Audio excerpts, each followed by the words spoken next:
За та бүхэндээ энэ ирээл хүрэх өдрийн өглөөний оройны тэр цаг үеийн мэндийг хүргэе. За та бүхэн харж байгаа хаа. Энэ одоо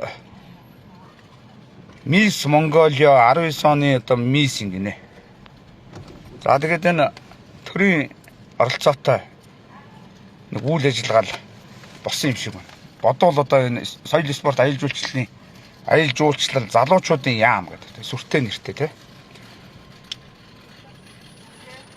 Нэг юм төрийн үйл ажиллагаа болсон юм шиг байна. Одоо ямар үйл ажиллагаа явуулсныг нарийн мэдэхгүй. Аялал жуулчдтай холбоотой ч юм уу, залуучуудтай холбоотой ч юм уу.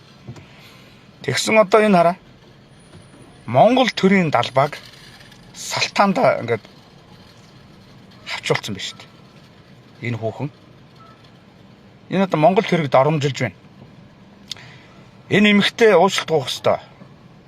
Энэ үйл ажиллагааг явуулсан соёл спорт аялал жуулчлалын яамны сайд уучлалт гуйх ёстой Монголын ард түмнээс. Би даваа гарагаас энэ яамн дээр очино, шаардна. Эсвэл одоо нэгэн төрийн талбай ураал тэгж явж байгаа төрийн түвшээ болчдөг. Одоо энэ яах вэ? Бас нэг хэдэн жилийн дараа бас нэг энэ төрийн талбайг би хаантай гөрөө нөмөрж салтаа саамандаа ингэж авчууснаар энэ бас нэг албан тушаал ах уу? За үүнийг шеэрлээдэг манайхаа. Энэ төрийн далбай гэдэг бол Монгол төрийн ордон төрийн байгууллагуудын орой дээр бид бүгдийн зулаа дээр магнаа дээр намирж явах хэвээр ийм зүйл ийм готролд орж байна. Ингээ байгаад байна гэдэг бол хүлцэнгүй байгаад байна гэдэг бол байж болохгүй. Тэр нь Монгол хүн тэр дундаа хөх толботой монголчуудаа ингэж доромжлуулж болохгүй. За тэгээд дээрээс нь Улаанбаатар хотоор чинь дүүрэн хужаа боллоо. Гадаадын иргэн хариатын газар бас очноо. Шаарднаа. Уг нь Монгол улсын одоо ерөнхийлөгч болон ерөнхий сайдад юу хөргүүлсэн? Нэг шаардлага хөргүүлсэн. Хичнээн одоо хятад иргэн, гадаадын иргэн энэ Монгол улсад байгаа юм. Хідэн одоо орж гарах хугацаа нь хизээ. Тэр наривчилсан тоо баримтыг гаргаж өгөөч гэсэн. Тэрийг гаргаж өгөхгүй бай. Тэрийг бас шаардна. Үнэт эрхэм үнэт зүйлсгсэн төрийн бус байгууллагаас бичиг өгсөн байгаа.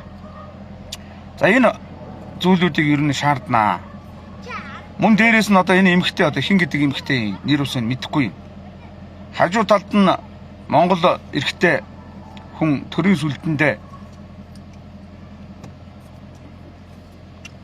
төрийн сүлдээ ингээ ингэртэй байрлуулад төрийн сүлдэг нь алтан соён ба төрийн далбаагаараа ингээ дээл хийгээд өмссөн ингээ байж. Гэтэл энэ хүн бол одоо AI зургал юм шиг байна. Яг зүгээр бахархал гэж үзэж байгаа. Гэтэл энэ сайхан бахархлыг энэ эмэгтэй ингээ гутаанд оромжилж байна. Энэ дэлхийн нийтэд ямар харагдах вэ? Ямар харагдах вэ? Бид нар либерал тэр барууны тэр Америкчуудыг дүүрэхгүй. Америкийн одоо тэр төрийн далбаагаар одоо янз бүрийн хуц унар хийгээд өмссөн байдаг юм билээ. Тийм биш. Энд чинь учир жанцантай. Анх дугаар богд өндөргийг Монгол улсыг тэ хэрэм мэт бат, гал мэт мөнхөд дүрлзэж, нар сар мэт мөнхөд оршихыг бэлдэгдэж ингэж хийсэн ийм алтан соён боо. Алтан соёныг ингэж дорд үзэж болохгүй. Монгол төрийн далбааг ингэж дордуулж болохгүй. За шеэрлээрээ манайхаа.